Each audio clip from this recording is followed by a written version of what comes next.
Dar Public School, Vijapur, English Medium, Standard 3rd, Subjective ES. Chapter number 7, Saying Without Speaking. Question number 1, choose the correct alternatives.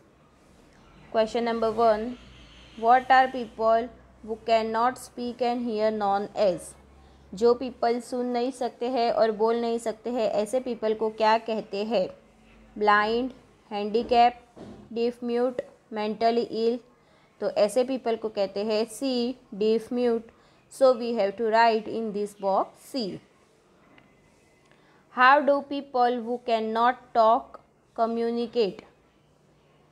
जो people बात नहीं कर सकते वो कैसे communicate करते हैं? तो A with others help, with gestures, by writing, with a machine. So answer is B, with gesture. वो गेस्चर से अपनी बातें कम्युनिकेट करते हैं. How does a 4 months old infants communicate? 4 महीने के छोटे बच्चे कैसे कम्युनिकेट करते हैं? By speaking, through its mother, by extending its hands, or by laughing or crying. Answer is D, by laughing and crying. So we have to write here D. If your toy breaks while playing, what type of expression will be there on your face? अगर आपका toy break हो जाएगा खेलते समय तो आपके face पर आपका क्या एक्सप्रेशन होगा? Happy expression, sad expression, surprised expression और ए लाफिंग एक्सप्रेशन. तो हमारा एक्सप्रेशन टॉय टूटने पर कैसा होगा? Sad expression. तो हमें यहाँ पर लिखना है b. Question number 5, by looking at which part of the body can we know whether a person is happy और सैड? पर्सन हैप्पी है या सैड है वो हमें पर्सन के कौन से बॉडी पार्ट्स को देखकर समझ में आएगा? सो answer is option the face, the hands, the legs, the chest. तो हमें पर्सन का फेस देखकर समझ में आ सकता है if a person is happy और sad. So we have to write here A. Number 6, which 2 birds came to the squirrels party? Squirrel की पार्टी में कौन से 2 बर्ड्स आए थे? पिजन और पैरॉट, स्पैरो और डव, मैना और crow, duck and kite. So pigeon की पार्टी में मैना एंड क्रो आए थे. तो हमें यहाँ पर लिखना है सी. चलो next question number 2, fill in the blanks in each sentence with an appropriate word. A deaf mute can understand what another person is saying by reading the movement of his or her dash. Answer is lips. जो deaf mute people होते हैं वो person के lips की movement को देखकर समझ जाते हैं कि वो पर्सन क्या बताना चाह रहा है या क्या बोल रहा है, वो समझ जाते हैं. तो क्या देखकर समझते हैं? लिप्स देखकर समझते हैं. Number 2, hands, gesture and facial expression in dance are known as dash. जो डांस करते हैं तभी जो हम एक्सप्रेशन दिखाते हैं जैसे कि हैंड गेस्चर है एंड फेशियल एक्सप्रेशन है तो उसे क्या कहते हैं? उसे कहते हैं मुद्रास. सो आंसर में लिखना है मुद्रास. Number 3, A 4-footed creature known as dash came to the squirrel's party. Answer is rat. जो 4-footed क्रिएचर मतलब 4 पैर वाला जो जीव है जो स्क्विरल की पार्टी में आया था तो उसे क्या कहते हैं? उसे रैट कहते हैं. Number 4, if a child has done any mischief it can easily be made out due to the expression on his her dash. जो चाइल्ड होते हैं अगर उसने कुछ मिसचिफ बिहेवियर किया है तो कौन से एक्सप्रेशन को देखकर आप समझ जाते हैं? तो उसके फेस एक्सप्रेशन देख के उसके फेस के ऊपर देखकर आप समझ सकते हो कि उसने कुछ मिसचिफ किया है. Number 5, A persons feeling can easily be seen in the dash A persons face. तो पर्सन के फेस के ऊपर क्या देखकर आप उसके फीलिंग को ईजीली समझ सकते हो? उसके आइज़ को देखकर. सो answer is EYES eyes. Number 6, deaf mute children are taught to speak with dash in the special school meant for them. जो deaf mute children होते हैं तो वो क्या सीखते हैं, स्पीक विथ गेस्चर। उन्हें वहाँ पर क्या सिखाया जाता है, स्पेशल स्कूल में जो उनके लिए बनाई गई है उनमें उसे सिखाया जाता है speak with gesture. So answer is GESTURES, gesture. Next page में देखो, चलो right and wrong. Question number 1, people who can talk communicate with gestures of their eyes, सिर्फ वो अपने आइज़ के गेस्चर से, गेस्चर ऑफ देयर हैंड्स होते हैं, आइज़ नहीं होते हैं, तो wrong.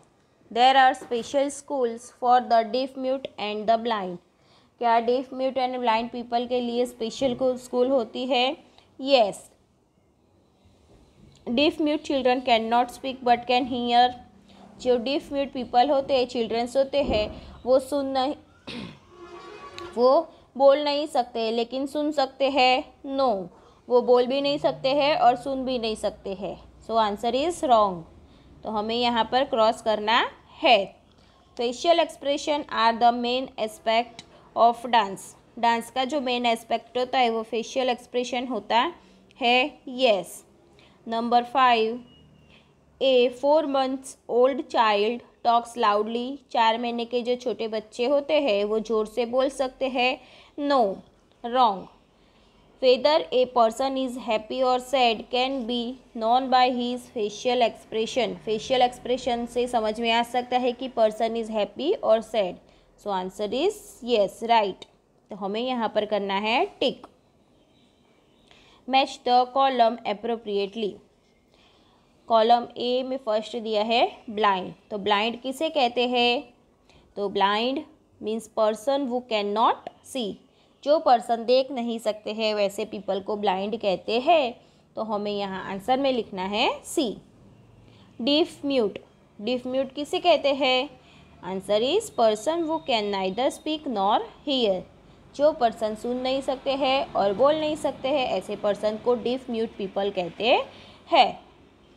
Number 3, mentally retarded, mentally retarded means intellectual disabilities, मतलब कि थोड़े मेंटली इम्प्रॉपर होते हैं ऐसे पीपल को कहते हैं mentally retarded. Number 4, handicap, handicap means person with a deformity in some body parts, means उसके जो बॉडी पार्ट्स होते हैं उसमें थोड़ी सी डिफॉर्मिटीज़ होती है कोई उसके बॉडी पार्ट्स में, तो ऐसे पर्सन को क्या कहते हैं? हैंडीकैप पीपल कहते हैं। तो आंसर में लिखना है बी। क्वेश्चन नंबर 5, स्टूडेंट्स आप लोगों को अटेम्प्ट नहीं करना है, so we will see next question. Question number 6, answer the following questions in 1 or 2 sentences। Number 1, have you ever seen anyone talking through action, क्या आपने कभी किसी को एक्शन के थ्रू बोलते हुए देखा है? So answer is yes, I have seen mute people and actors on stage communicating through gestures और एक्शंस। हाँ, हमने देखे हैं म्यूट पीपल एंड एक्टर्स को देखा है स्टेज के ऊपर जब भी वो कम्युनिकेट करते हैं थ्रू देयर एक्शंस और गेस्चर, देखा है हमने। Yes. Number 2, according to the story in the text book with defeat did Chaku have in what was she skilled, जो बुक टेक्स्ट बुक की स्टोरी है उसके मुताबिक चकू को वो उसे प्रॉब्लम है, डिफीट है, मीन्स कि उसे डिसेबिलिटीज़ है, तो उसके पास क्या स्किल है? So answer is according to the story in the text book, TB का मतलब होता है text book, Chaku was deaf, Chaku क्या है? डिफ मतलब वो सुन नहीं सकते है, डिफ का मतलब है सुनाई नहीं देना। She was skilled in playing the piano, उसे उसके पास कौन सी स्किल है? So playing the piano. Question number 3, what was the name of Chaku's brother, Chaku के भाई का नाम क्या था?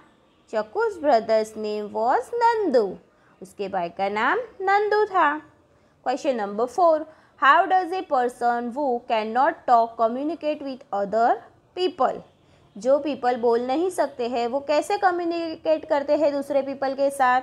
सो answer is a person who can not talk communicate with his her eyes, facial expression and gesture of the hands with other people. जो people बोल नहीं सकते हैं वो उनकी आई से या तो फिर फेशियल एक्सप्रेशन से या तो फिर उनके हैंड्स के गेस्चर से अदर पीपल के साथ बात करते हैं। Question number 5, what can be understand with the expression on A persons face? आप पर्सन के फेस से उसके एक्सप्रेशन देखकर क्या समझते हो? सो answer is we can understand whether a person is happy, sad or angry with the expression on a person's face. persons के face के expression से हम ये समझ सकते हैं कि whether इस person is happy, sad और angry. उसके facial expression से हम समझ जाते हैं ये खुश है, दुखी है या गुस्सा है, वो हम समझ सकते हैं उसके face को देखकर। Question number 6, what are known as mudras in dance? Dance में जो मुद्रास करते हैं उसे क्या कहते हैं? Answer is facial expression and gesture of the hands are known as mudras in dance. तो मुद्रास किसे कहते हैं? तो फेशियल एक्सप्रेशन एंड हमारे जो फेस के एक्सप्रेशन होते हैं वो, and gesture of the hands, हाथ के जो गेस्चर्स होते हैं वो, उसे क्या कहते हैं? मुद्रास इन डांस कहते हैं। क्या कहते हैं? मुद्रास in dance. Question number 7, answer the following questions in brief. Which type of deformities are seen in people? कौन से टाइप की डिफॉर्मिटीज़ मीन्स की खामी हम पीपल में देख सकते हैं? सो answer is deformities like blindness means की अंधे, डीफ म्यूट मतलब कि मूंगे और बहरे, crypt in the legs and hands means की हैंड में प्रॉब्लम, अगर किसी के हैंड्स ऐसे क्रिप्ट होते हैं, संकुचित होते हैं तो उसे कहते हैं crypt in the legs and hands. Other deformities या तो फिर कोई दूसरी खामी, मेंटल रेट्रिडेशन मीन्स की जो मेंटली बराबर नहीं होते, जिसकी मानसिक स्थिति बराबर नहीं होती है वैसे people, and learning disabilities are seen in people, और जिसमें सीखने की क्षमता कम होती है ऐसे पीपल। तो ऐसी सारी डिफॉर्मिटीज़ पीपल के अंदर हो सकती है। Number 2, why can the police catch a culprit during their investigation even when the culprit denies his her crime? तो यहाँ क्वेश्चन क्या है? कल्प्रिट मीन्स गुनहगार, जब भी उसने जो क्राइम किया है उसे डिनाई मीन्स कि वो ना कहता है, उसे एक्सेप्ट नहीं करता है, डिनाई करता है कि नहीं मैंने गुनाह नहीं किया है, फिर भी जो पुलिस होते हैं वो इन्वेस्टिगेशन के दरमियान उन्हें कैच मीन्स की पकड़ लेते हैं। तो वाई, कैसे? Answer is even when the culprit denies his her crime the police can catch a culprit during their investigations with the help of the expression of fear on their face. तो कैसे पकड़ लेते हैं? तो जो culprit के face के ऊपर जो उसका फियर होता है, फियर एक्सप्रेशन होते हैं मतलब कि डर के भाव होते हैं, तो वो एक्सप्रेशन देखकर पुलिस कल्प्रिट को कैच करते हैं। समझ में आया स्टूडेंट्स? तो देखो नंबर 8 वहाँ पर हमने क्रॉस किया है, तो हमें ये वाला क्वेश्चंस अटेम्प्ट नहीं करना है। सो हमारा लेसन नंबर 7 यहाँ पर फिनिश होता है। तो स्टूडेंट्स आप लोगों को अच्छे से समझ के लेसन्स कंप्लीट करने हैं, अच्छी राइटिंग से लिखने हैं और क्वेश्चन आंसर लर्न करने हैं। Thank you students.